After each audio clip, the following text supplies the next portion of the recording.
Good day, everybody. I'm Steve Farrell, and I'm co-founder and worldwide coordinating director of Humanities Team. You can see who I am with here on screen, Dr. Bruce Lipton. Bruce, welcome to the program. I am so excited. You know, I love to come and speak with you anytime, Steve, but you know what I really like? Our audience. Our audience are people that are seeking answers outside of the box, because inside the box, there's a lot of chaos going on in there. And guess what? The answers are not inside the box. The box is the cause of the problem. So I appreciate everybody online with us, because this is an opportunity to say, knowledge is power. And we have been programmed with misperceptions, which means we have lost our power. And I want to thank you, Steve, for giving an opportunity to talk about this power. And especially, I love my dear brother, Greg. So he's great. I love him, support him in any way possible. All right. Yes. And we'll be talking about a new collaboration with Bruce and Greg Braden here, too.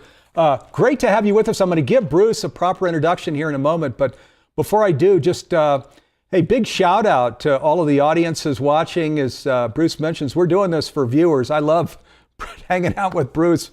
We have the most marvelous hour, but it's about conscious living. It's about this journey, to this future that we're creating for ourselves, for the collective, for mankind, for humankind. That's really what this program is about. And boy, we're going to get to some juicy information here relating to that. So Bruce Lipton's audience on Facebook, John Raymer and the Sign Network, Humanities Team friends, Humanities Stream Plus members who are in the green room with us. So big shout out to all of you. Thank you for being here. Now, this is a live program, so that means that we can go to questions and comments that you have. I've got a screen here just behind me in the studio, and we bring back most of the questions and comments that we can see. So the earlier in the program you bring something in, the better chance that I'll be able to bring it to Bruce here during the hour.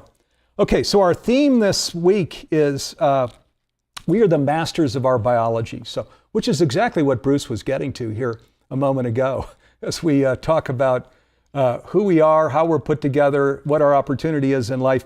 So let me formally introduce Bruce. Bruce H. Lipton, Ph.D. is an esteemed stem cell biologist and an internationally recognized leader in bridging science and spirit, using his scientific research and background to fundamentally change how we perceive our states of being and empower us to all make decisions that impact our personal and collective future positively. He is the best-selling author of The Biology of Belief and recipient of the 2009 Goy Peace Award, along with his many accomplishments as a keynote and guest speaker. I'm very excited to have Bruce joining me today to discuss how we are masters of our biology and the ways we can empower ourselves for better health, happiness, and longevity. So, boy, we're going to get to all of that, and so much to get to. Bruce, we were, just before we came on, when you and I were in the green room, boy, we were getting into a pretty juicy conversation there, where I was sharing, that probably our viewers realized here several weeks ago, about a month ago, the Nobel Prize was announced in physics for entanglement. So now the thing is Bruce was out with this, with other scientists, Greg Braden, Dean Radin, decades ago, just when people would just look at him with askance of what, this entanglement and connection and oneness and all of these things, and we're the controller of our minds and destiny. And Bruce was a pioneer. So it's like he was going to stay with truth, and he did, and was out with audiences in the early days and writing his book, The Biology of Belief. And now it's coming to fruition where we've got Nobel Prizes being awarded. It's a shame, really, that pioneers like Bruce, that were out with this way back in the day when nobody paid attention at all, don't get that recognition. So we'll give him a little recognition here. Yay, Bruce. All right. So Bruce, just if you want to, elaborate a little on that. In the early days, you were bringing this out, and also the bridge to spirituality. And you were saying, boy, they try and beat that out of you, spirituality, when you're going through your scientific rigor. Really a true fact in the field of sciences in universities. Science has never used the opportunity to talk about something called spirit, those invisible forces, consciousness, and like that. They kept that out. It was just actually based on a Newtonian view of the world. And you go, what does that mean? I go, Newton subdivided the universe into two different realms. He said there's a material, physical realm, and there's an invisible energy type realm. But he also said the realms never talk to each other. So that meant whatever was physical could only be affected by something physical, and energy could affect energy, but they didn't interact. So that says if you understand a body, then all you have to understand is the chemistry of the body, and then you'll understand how everything works, the physical body. So we took it apart, and they get to the bottom, they think, and they find the DNA. And it's really interesting because as I was teaching in the medical school, the conventional curriculum, which is that DNA, the genes, control our life. Very interesting story is in science, this was referred to as the central dogma. I say, what is that? And I say, Francis Crick. Now you got to remember, it's Watson and Crick that came forth with the DNA double helix story. A little Me Too generation note here is that they did not discover the DNA double helix. That was a woman who discovered that. Her name is Rosalind Franklin, and nobody's given her any credit as she's the actual discoverer of the DNA. The information was taken by Watson and Crick without her even knowing it, and they published it before she could publish it. So the truth, this woman, Rosalind Franklin, discover the DNA double helix. Let's now say, what does all this mean? And I say, Francis Crick, co-founder of the so-called theory, came out in 1958 with something called the central dogma, which is being taught even at this moment in schools everywhere. And this was in 1958. And the story was information in biology only flows in one direction. It goes from DNA, the genes, to RNA, which is like a Xerox copy of the genes, to what is called protein, the molecules that make up our body.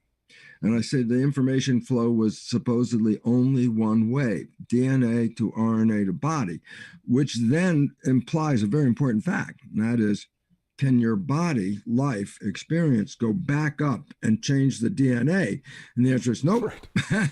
So what was I teaching in the central dogma? Well, what we were teaching is, well, where'd you get your genes from? Oh, we don't know. We got the genes from mother and father, of course. Did you, plan these genes? It's like, nah, as far as we know, we just got the genes. Then I said, but the genes control your traits. And I say, if you don't like the characters you have, can you change the genes? The answer is no, we can't do that either. And then we told people genes turn on and off automatically, which means they control themselves. And then you go back, it says DNA, RNA, protein. Well, if the genes control themselves, then they control everything about the body. And this is why we're so interested in the human genome. So if we know all the different genes, we could engineer all the things that you want. I'd like to, engineer some hair genes right about there someplace. But that was the point, that genes control our life. Well, that research it's still in the books right now. In 1967, I was cloning stem cells. Very quick, what's a stem cell? Well, your body is made out of a community of about 50 trillion cells. And I go, so when you look in the mirror and you see yourself, oh, there's a single entity. There's Bruce looking back at the mirror. And I go, but truth? Bruce is actually a community of 50 trillion cells. It's the cells that are the living entity. Bruce is, by definition, the community of. So your body's made out of all these cells, and every second we lose million cells. Boom, bye, they die. Skin cells come off. The lining of the digestive system is replaced every 3 days. That's 1 trillion cells. And then I go, yeah, and here's the important part. Where are the new cells coming from? Because if you don't replace the cells, you have a very short life. You wouldn't make it past a few years, and then you'd use up all your cells. You'd be dead. So if you're still here, then guess what?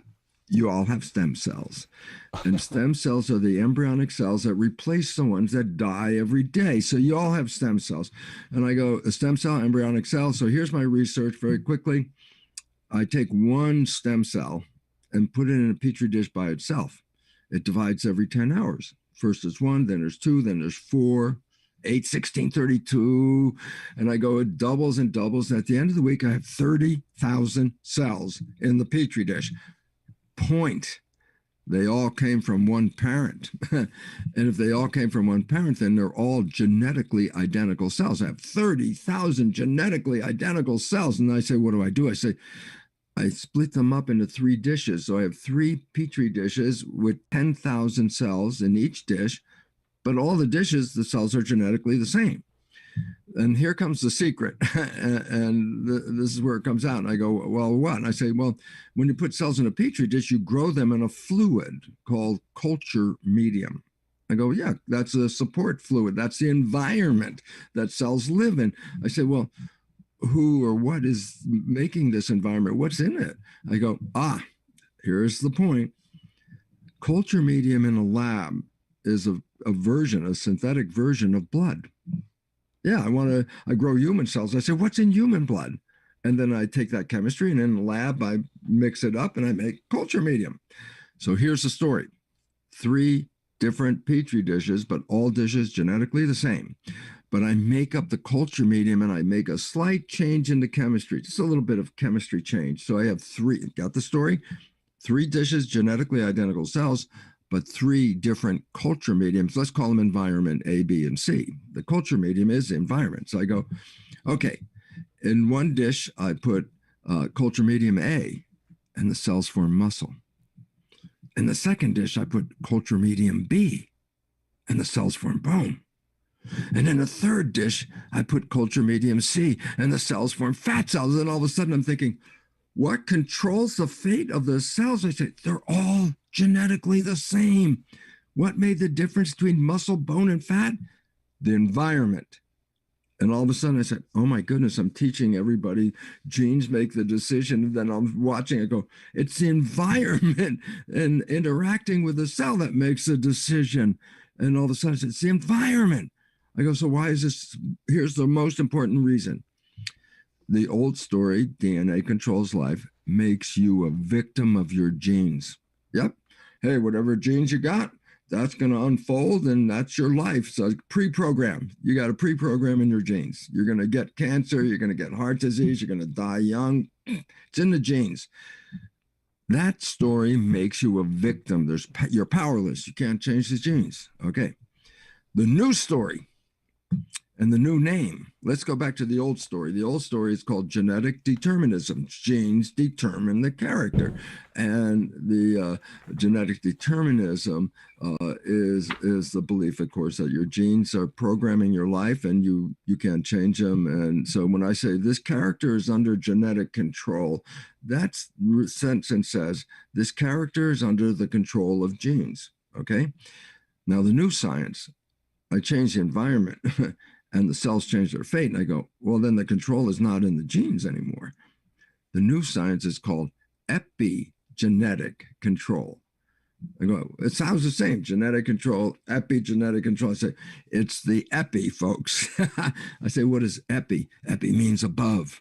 I mean, what do we call skin? Epidermis. Why? Just below the skin is a layer called dermis. And I say, well, what's above the skin? Oh, what's epi? Above? Epidermis, above the dermis. Okay?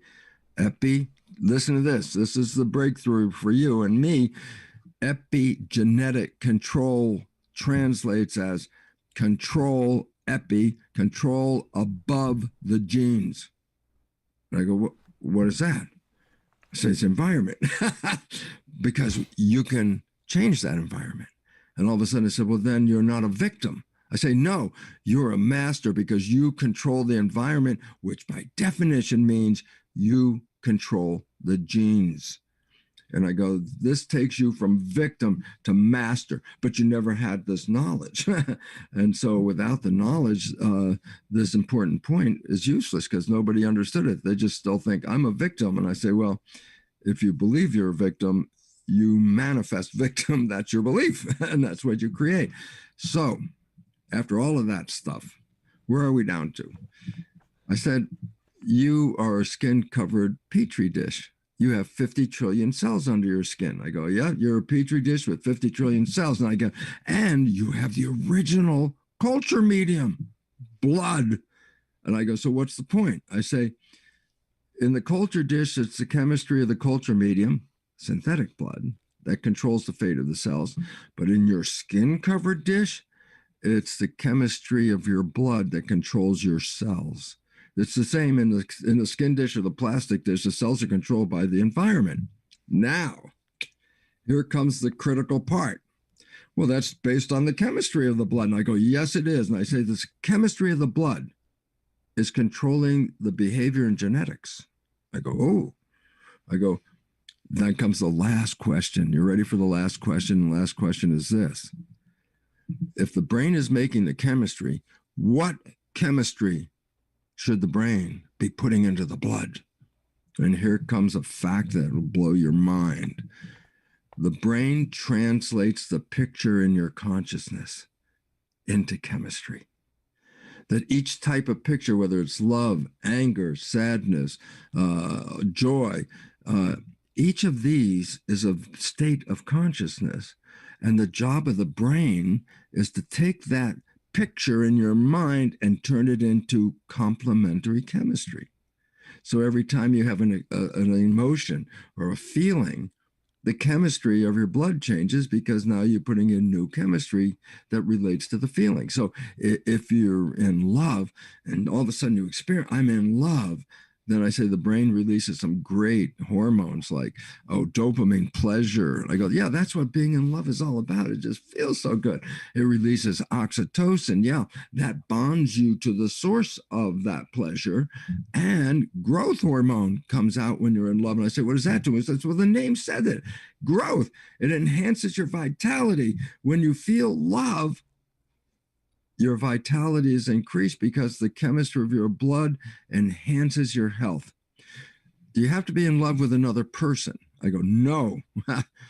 You can be in love with a pet. That works just as much. Or you can be in love with something you do. If you like cooking, you're like a chef and you're trying to make the most wonderful meal, that's being in love with what you're doing. Or a gardener who's out there, hands in the dirt, trying to grow something. I go, if you love to put your hands in the dirt and see the things grow and do that, I said, that's love, So love, whatever it is, that gives you that joyous feeling inside. And again, it doesn't have to be another person. Is so critical because that love puts the chemistry of love into your blood, which enhances your vitality and your immune system. Okay. Now, in contrast, just to show you a difference, if I open my eyes and I see something that scares me, well, guess what? I don't put love chemistry into the blood. I put fear chemistry into the blood. I go, fear chemistry. I go, well, stress hormones. And you go, so? I say, you know what stress hormones do? Listen to this. Why? 90% of health issues on this planet, 90%, probably more, is due to stress. I go, what does that mean? I say that the chemistry of stress in the blood negatively impacts the body. Originally, just to make a difference, why would the body have a problem with, dealing with the stress? Because I said, when the body is evolving, what stress did we actually have? I'll give an example. A saber-toothed tiger is chasing us. I said, that's a moment of stress, folks. And I said, what happens? The stress hormones go into the body and they prepare you for running, fight or flight. Then you get away from that tiger, and guess what? No more stress.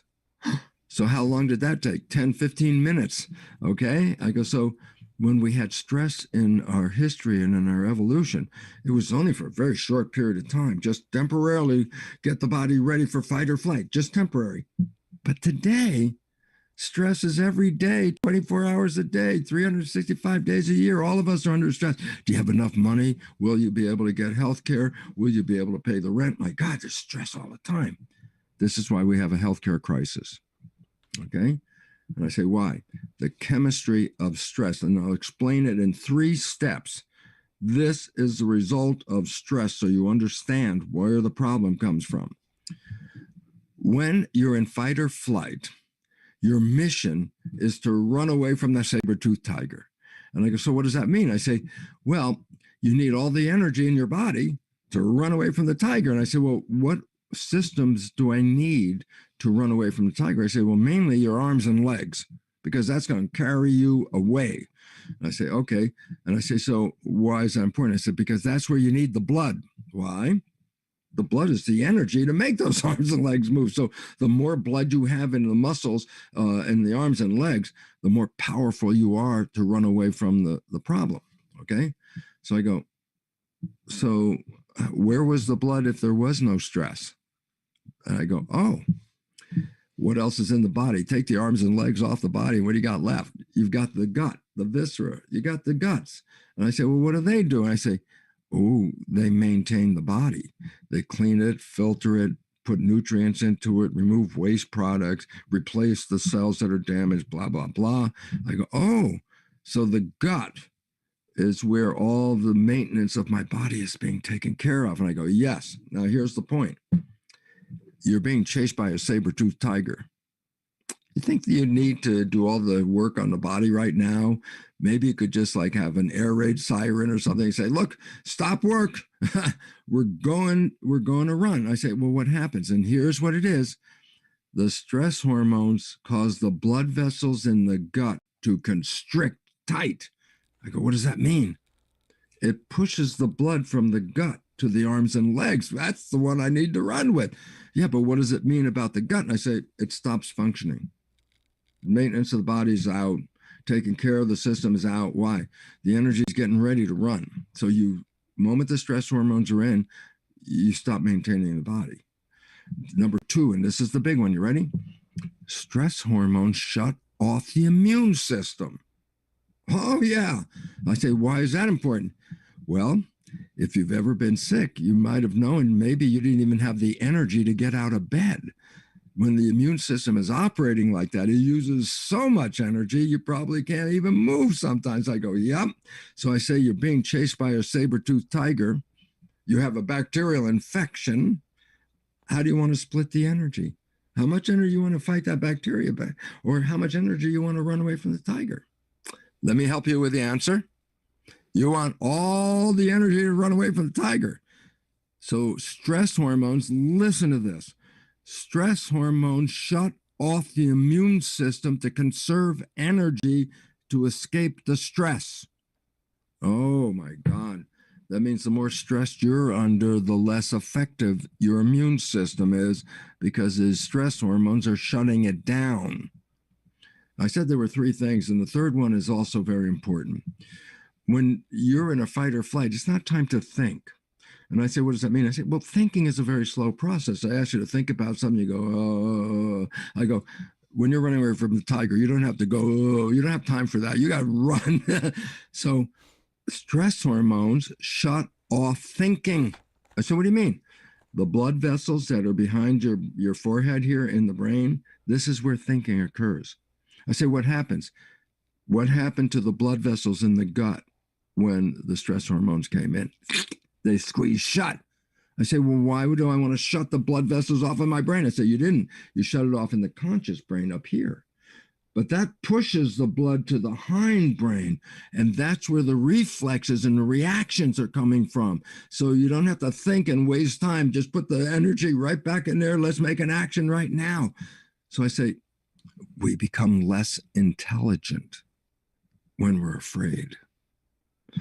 And then I say, well, look at the world today.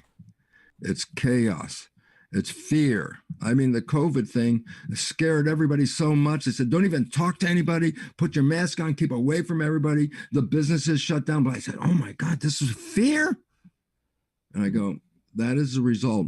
And that happens inside the body. Everything shuts down that would keep you going when you're in a state of fear. And this is why over 90% of illness is directly related to the stress that we're living in this world. And you might say, well, what about cancer? I'm going to tell you a most important fact. Just listen to this. There is not one gene that causes cancer. Ah, what about all the cancer genes? I say, no, those are genes that will support the cancer, but they're not genes that cause the cancer. I go, well, wait. There's no genes that cause cancer? I say, no. I said, then what's the cause? You ready? Disharmony in the biology. Remember, your cells are a community. Think about it this way. If you have a bad leader of the community, a bad president or prime minister, I go, then what happens? I say, there's not happiness in the community, disharmony. And I said, what if you have a good leader? And I said, then the community is right behind them, supporting them. So I said, but your mind is the leader. I say, is your mind sending good information? I'm healthy, I'm happy, I'm strong, I'm in love, I'm enjoying my life. Or is your mind sending, be careful, be afraid, watch out, somebody's going to get you, you're not going to have this? I go, what's the difference? And I go, the difference is that stress hormone. It shuts down your maintenance of your body, it shuts down your immune system, and it shuts down your intelligence. And when you stop using your intelligence, that's what's controlling the community of 50 trillion cells. So all of a sudden it becomes important to recognize your consciousness, your thoughts are the government. Are you sending Boy, good what thoughts? What a valuable, I mean, this whole narrative that you just stepped through, this contemporary story of biology, and then bringing it back to what's happening in the world today and why it's happening, where we look at this whole, how biology and these old beliefs about genetics are not serving us, which is why I know you're taking the time to unfurl this story. So it's like, hey, let's get educated. This isn't working well. This is not working well. Let's educate people, because then you can reverse all of these things where we can bring our thoughts back, our immune system back, our happy community back, harmony back, conscious living back. So, yes. Beautiful. Yeah, very, very important there, Bruce. We're going to be sure to. Well, this is humanity's team. The whole mission statement in a nutshell is that. That's right. That's right. Boy, we're all about, we say make conscious living pervasive worldwide by 2040 in 18 years. Here we go. Here's some valuable information in terms of what we can do to live our lives, to bring back health and well-being. And you're even addressing cancer, and things. So fantastic. We're going to cut that little narrative out and put it over on our YouTube channel, because it was packed with wisdom there. So let's go to, now Bruce, there are a number of things that we want to get to here. One, Bruce was a part of the Global Oneness Summit, Birthing a New World, our 13th annual Global Oneness Summit. And Bruce, thank you for that. We've got a little clip we're going to go to, and then we're going to come back and talk about that. And then also there's a collaboration right now between Bruce Lipton and Greg Braden, two brand new programs that are launching, one next week. We'll tell you about those. But let's start by going to this little 2-minute clip here. This is from the Science of Interconnectedness panel. You'll enjoy this clip here with Bruce.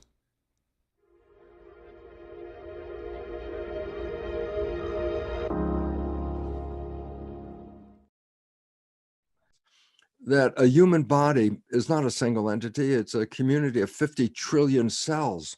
So the simple truth is this: we are skin-covered petri dishes with 50 trillion cells inside. And I go, and guess what? We have the original culture medium, because culture medium is a laboratory version of blood. So I say, oh, in my skin-covered petri dish right here, I have environmental culture medium, blood. And I say, yeah, but in the chemistry of the culture medium changed the genetics of the cells in the plastic dish. And I go, it works exactly the same in the human. The chemistry of the culture medium controls our genetics. And I go, but the culture medium's the blood. And then all of a sudden you start to follow and say, well, who's the chemist that creates the chemistry of the blood? Because the chemistry of the blood is going to impact the genetics. I go, the brain is the chemist. And that took us to the next step. They said, oh, the brain is mixing the chemistry that goes into the blood, which then controls the genetics. And then, of course, leads to the next question: what chemistry should the brain put into the blood? And all of a sudden it says, oh my goodness, whatever picture we hold in our mind, the brain translates that picture into complementary chemistry. There's a chemistry for love. There's a chemistry for fear. There's a chemistry for anger. And I go, oh, so whatever we are consciously thinking, it's translated into chemistry, which then makes the genetics match the thought. I go, oh my goodness, then we're not victims of our genes. We are the masters of our genes. And all of a sudden it says, then where the heck is all the disease coming from? I go, less than 1% of disease is coming from genes, less than 1%. Then all of a sudden, the big question is that where's all this health crisis disease coming from? And the answer is the chemistry is a result of stress living in this world. And all of a sudden it says, yeah, but is that an accident? I go, no, we are manifesting stress and then changing our genetics into disease. And I say, so what's the bottom line? The idea that people are programmed with they're victims of their genetics turns out to be completely false because they're masters of their genetics. That's what epigenetics is all about. It says you change your mind and you change your biology.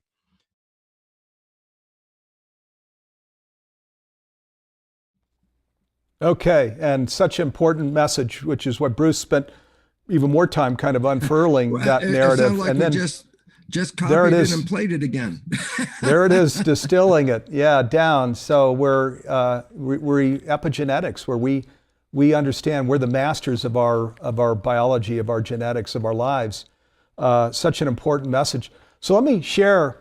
This again was part of the Global Oneness Summit. There were 60 programs this year during the summit, over 100 speakers. The whole Global Oneness Summit collection is on the Humanity Stream Plus platform. We're a 501c3 nonprofit, so our objective is to get this conscious streaming platform offered in every home, in every region of the world, translated in all major languages, because there's wisdom like this in science and philosophy and spirituality and health and well-being, etc., so that people can really get this whole journey to conscious living, to health and well-being, where we bring it into our homes and then connect our hearts and our hands and bring it into the world, make conscious living pervasive worldwide. This is our mission and Humanities team. I'll just mention also that Bruce has right now 50 programs on the Humanity Stream Plus platform. So you might want to check that out. There now are two plans. There's an annual plan paid once, and there's an annual plan paid over 12 months, so you can see what works better for you. Now, let me turn to this new collaboration here between Bruce and Greg Braden. There are these new programs that are launching. Next week, the program that's launching is called A 5-Year Guide to Your Future. Discoveries that will supercharge the way you live, think, heal, and love. And we're unveiling it for the first time Wednesday next week at 5 p.m. Pacific. Greg will be there to answer questions live. Now, that's going to lead into a program, then a masterclass with Bruce Lipton as a special guest, Nassim Harriman as a special guest, some others. And it's all focusing on this whole 5-year guide to your future. So the things that we're talking about here now, where we're looking at the stress and challenge in the world, the darkness and the dysfunction, this is a theme Bruce is coming back to. And he's saying, we're creating this. I mean, this is what's so mad about this is it's not like we don't have control. We have absolute control. We're creating this dysfunction out in the world. So what this series is about is how do we take back control, and how do we look at these future applications and technologies that are supporting us taking it back. And there are other things, technologies that aren't supporting us, where AI goes too far. But what's the journey? What's the path that we could take, to create healthy homes again in a healthy world? That's what this whole collaboration is about. So, Bruce, I don't know if there are a few words you want to put to this, but we're excited to have you in this program and other programs that are in pipeline. We love partnering with Bruce, because if you follow Bruce, the biggest thing to Bruce is what's happening in the world and what we can do about it, how we can journey to a conscious future that works for everybody. That's what's on Bruce's heart. Yes, it is. Because we're facing something that the whole globe is feeling, but not collectively understanding. There's an old story, you can be among the trees and see this tree and this tree and this tree, but if you pull back, you see, oh my God, I'm in a forest. When we look at the chaos in the world, I can say, look at the chaos in this country, in this country, in this country, in this country. I go, no, pull back. we're in a giant forest of chaos. And the biggest underlying reason is human behavior. And I said, well, human behavior adjusts my cells. And I go, yeah, but human behavior is altering the environment. So not only are we influencing the inside, we're influencing the outside. I go, so what? And I go, human behavior, and this is a fact, has so messed up the web of life that the web of life is collapsing. We're losing species faster than ever before. We're going downhill. The environment is polluted. The air, the water, the soil is all polluted. And I go, why is this important? We're destroying nature. I go, yeah. But it's like, no, you don't understand. We are a part of nature. We evolved from nature. And I go, so? I go, well, if nature disappears, so do we.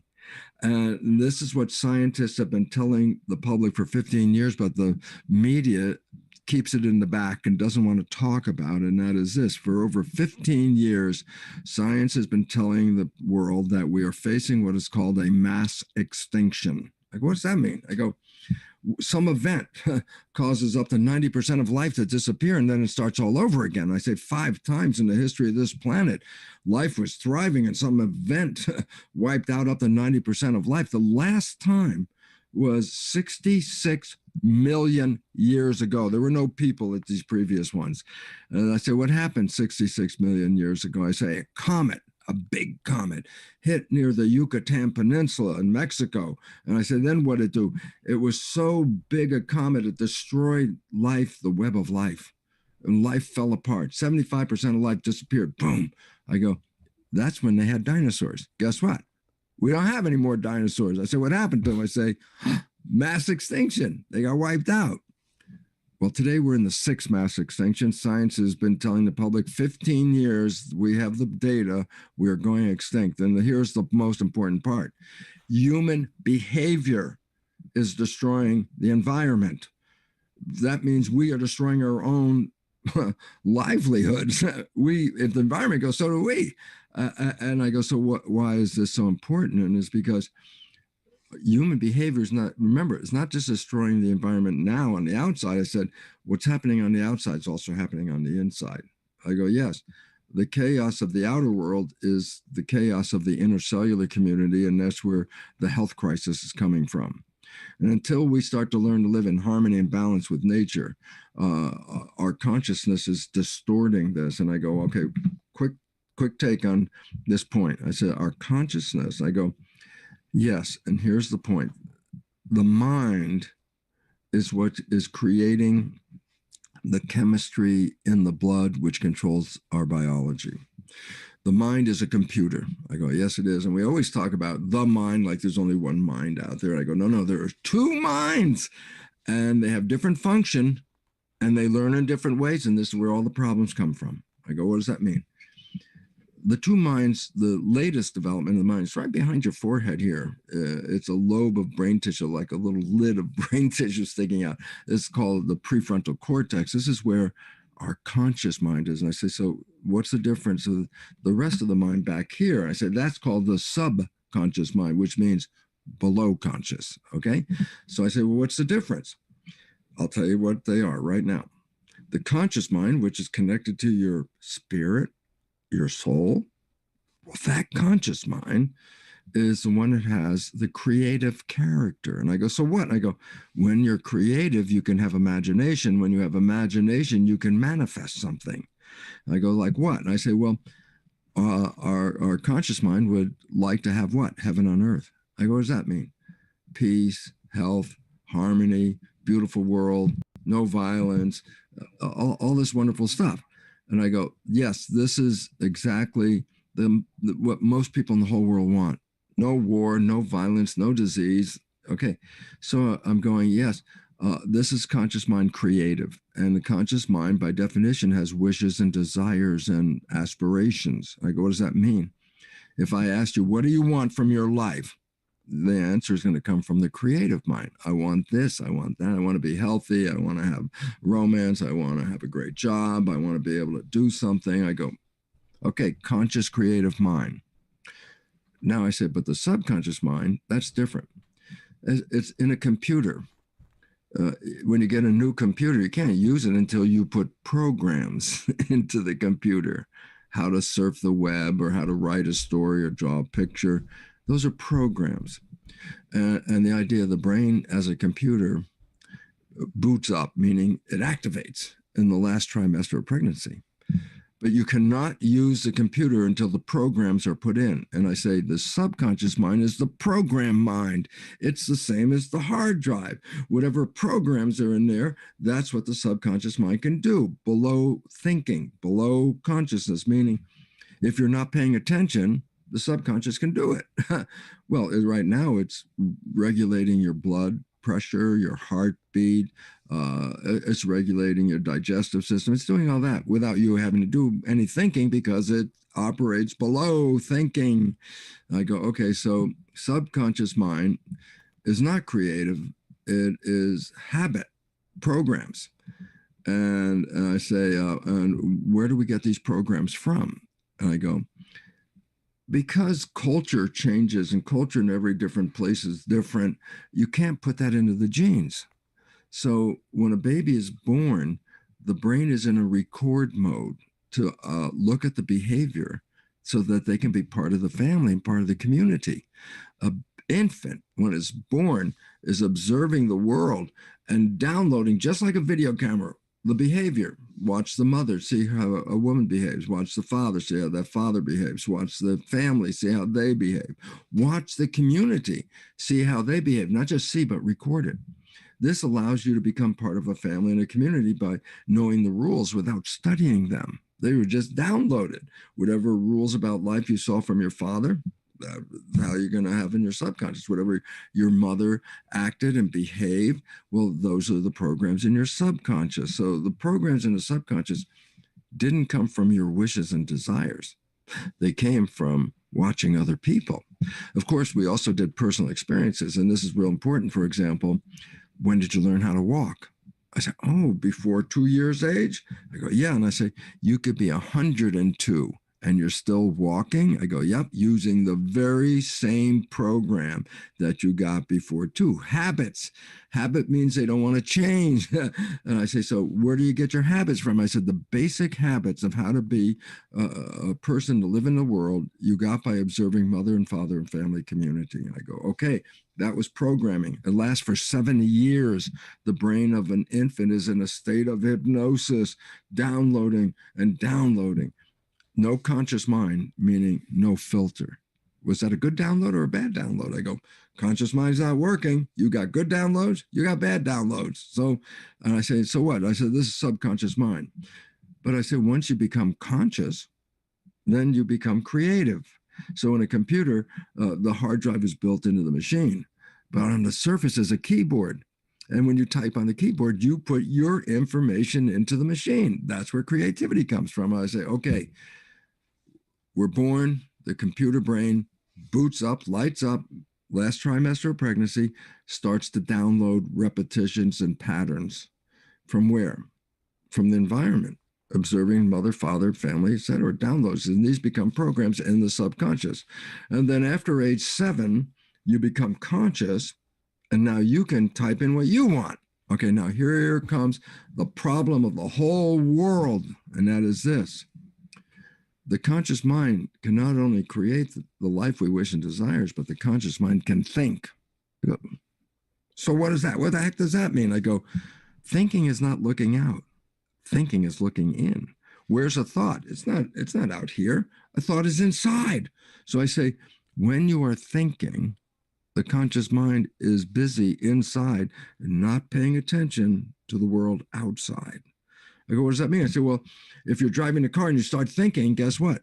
Your conscious mind's not looking out the window anymore. It's looking inside for whatever you're thinking about. I go, who's running the car? I go, you learned how to run a car. It's called a habit.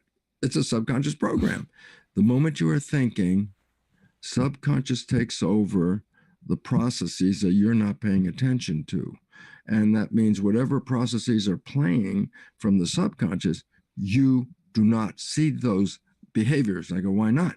Because you're thinking and the programs are running automatically. You can't see your own program. I go, what does that mean?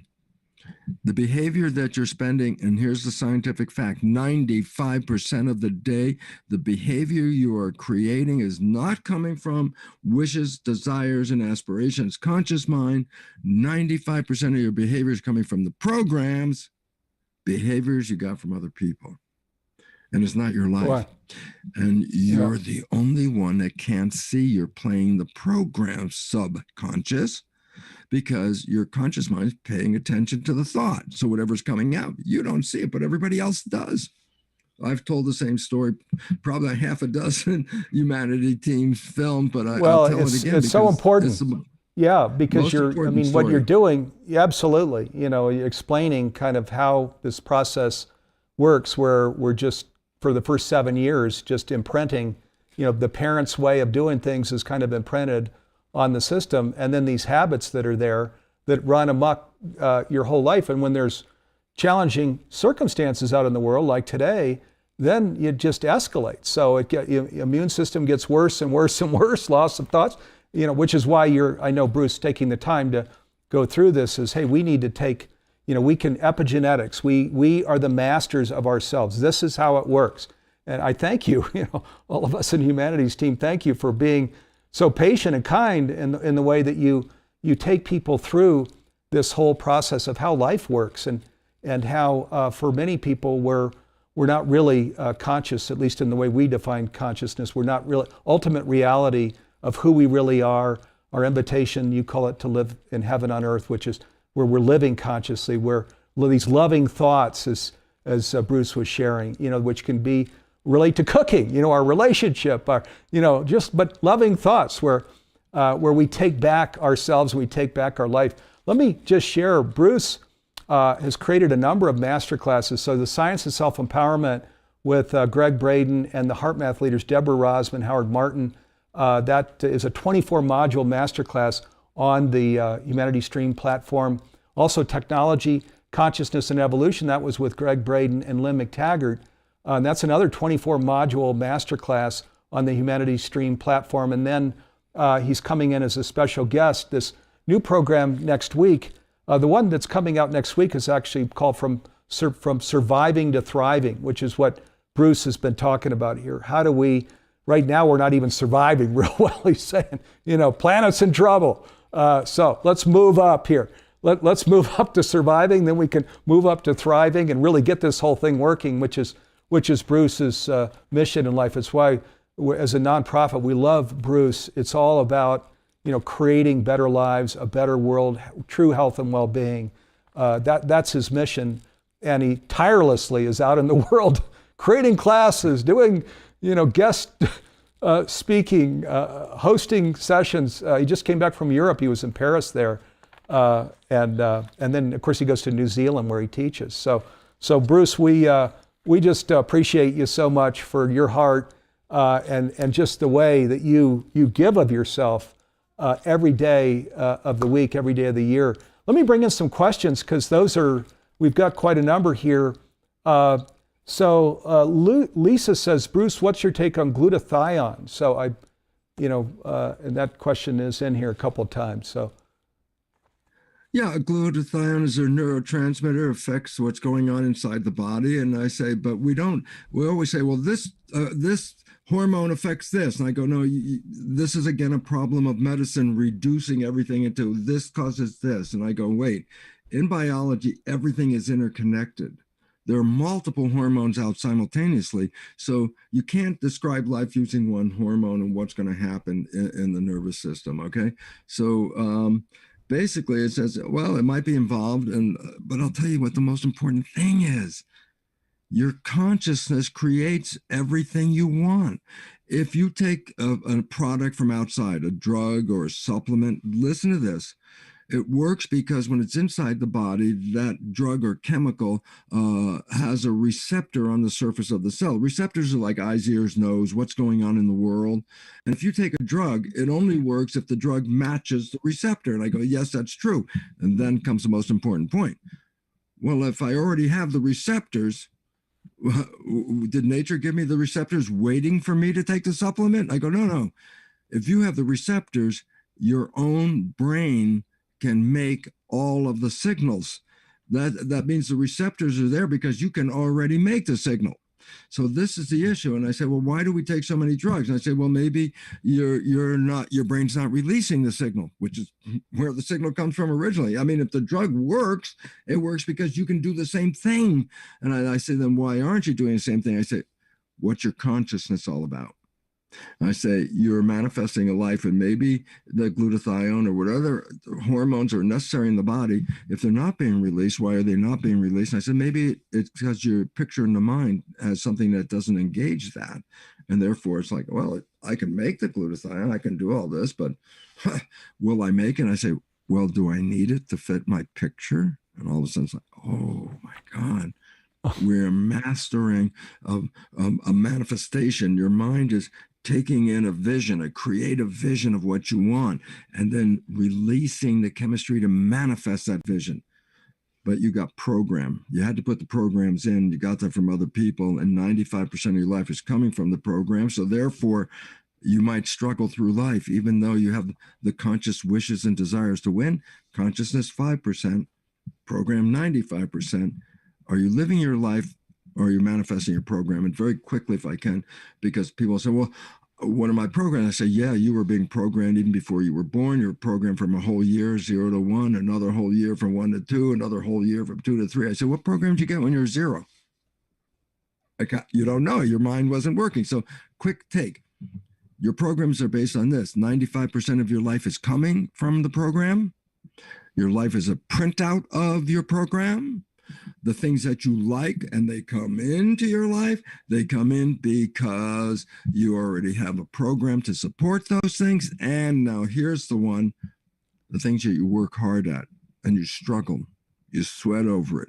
I'm putting a lot of effort in. I'm going to make this happen. I'm working on it. I go, why are you working so hard? And the answer is this: the invisible programs that you got from other people are sabotaging you and preventing you from getting it because they don't support that.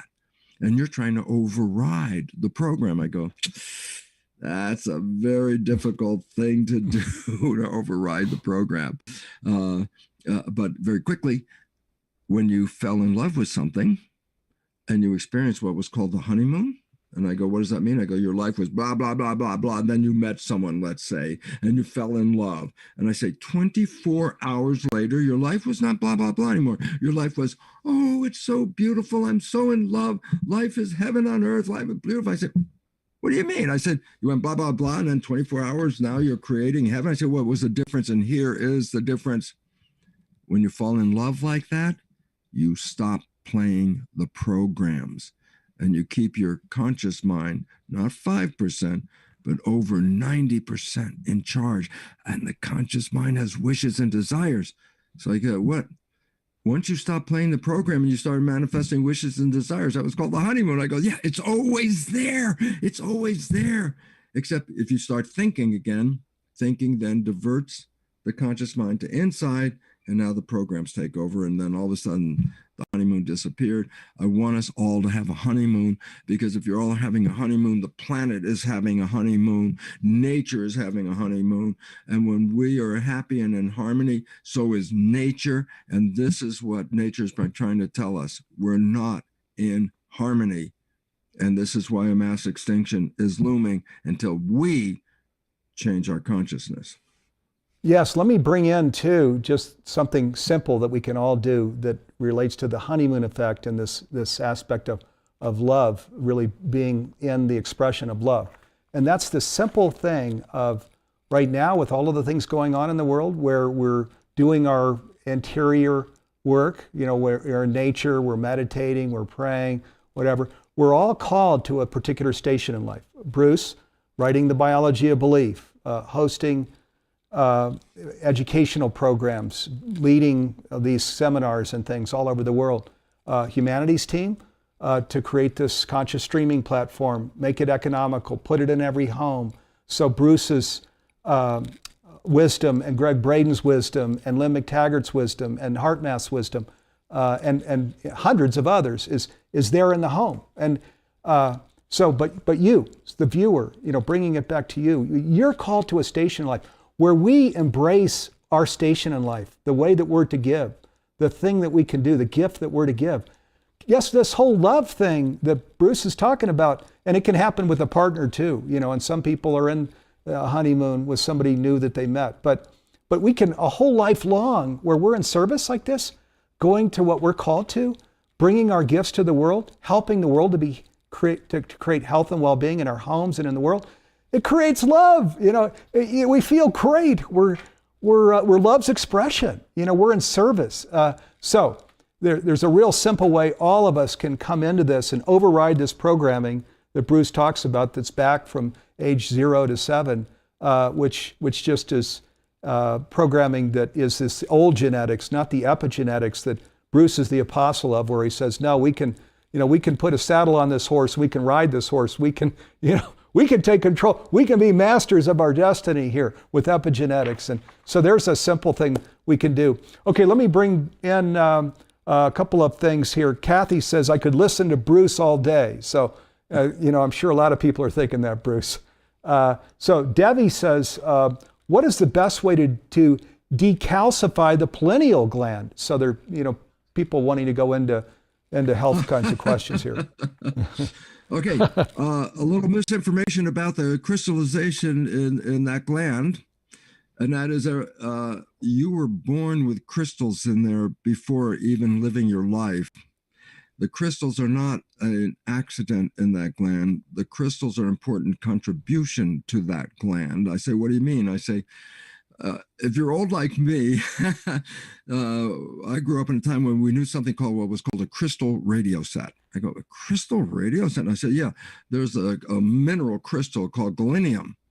And I say, what about it? I say, if you take a pair of earphones and you connect it with a little pin to the galenium, just touch it, radio stations come out.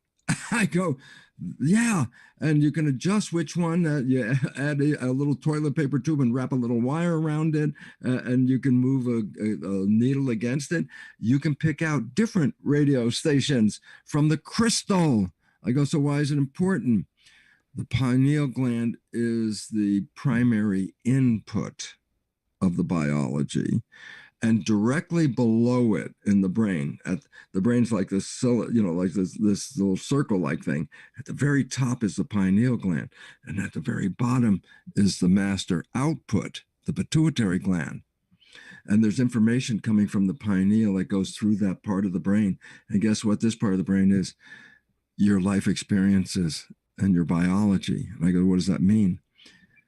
The signal from the pineal gland has to go through the life experiences and your stuff before it can go to the pituitary gland, which is the master output. Do I want to decrystallize my pineal gland? Absolutely not. I have crystals in there because the damn thing is working with the crystals, and that's why it came with the crystals. That's my emphatic no, I don't take supplements for that. Okay. Good. So one last question, and we're actually about out of time. Boy, this hour's gone fast. So Anna has 2 aunts that died of breast cancer. And so this whole aspect of what caused that cancer, is coming around here for Anna. Yeah. Let me answer very quickly because it's the most important question. I said there was no gene that causes the breast cancer, but the breast cancer runs in the family. So we always said it must be genetic, passed from one child to the next child to the next child. I go, before epigenetics, the only way you could describe the action of the body was through the genes. But through epigenetics, we know that the environment is programming the genes. So here's a simple scientific assessment, and understand what this means. They looked at what happens when babies are taken in, adopted by families and where there's cancer running in the family. When a baby's adopted into one of those families, it turns out the baby has the highest probability of expressing the same family cancer just as much as any of the natural kids in the family. And I go, oh, wow. And I go, so why is it important? You ready? Adopted baby has totally different genetics. It had nothing to do with the genes. It was the programming where the child in the first 7 years learns how to respond to life. If that programming prevents that person from expressing especially anger, that means that person, when they have anger in their body, do not have a program to let it out. then what that means is that anger, the heat of that is really part that throws the balance off completely. And that initiates the cancer, which then activates the gene. The gene didn't happen first. First environmental signal activated. That's why 50% of the women with the breast cancer gene don't get the cancer, but they got the gene. I go, yeah, why? Because they didn't activate the gene. And activation is environmental signal. That's what activates the gene. Environmental signals is what is your brain sending to your body via what was its program up here. And that's why cancer is a program up here, translated into chemistry down here. Epigenetics takes that chemistry, puts it in the body, and the cancer comes from that. The cells did not cause the cancer. The cells are the result of the cancer.